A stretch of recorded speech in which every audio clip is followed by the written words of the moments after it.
Disinformation intensifies ahead of the Moldovan parliamentary elections. Online disinformation targeting Moldova's pro-European government is intensifying weeks before the country votes in pivotal parliamentary elections. Analysts fear that pro-Kremlin propaganda could skew the vote in favor of Moscow-friendly parties, and European leaders are sounding the alarm. La propagande du Kremlin nous explique que les Européens souhaitent prolonger la guerre et que l'Union européenne opprime les peuples.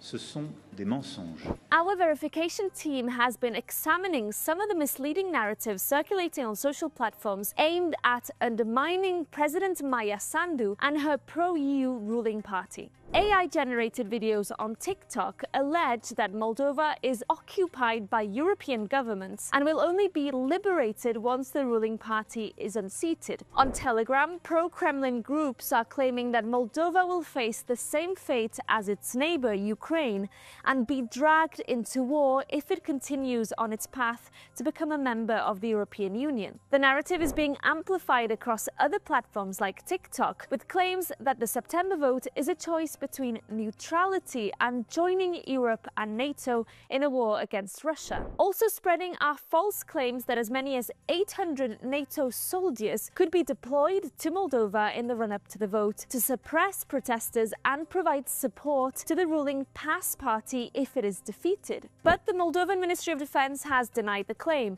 describing it as part of a campaign to instill fear and distrust ahead of the elections.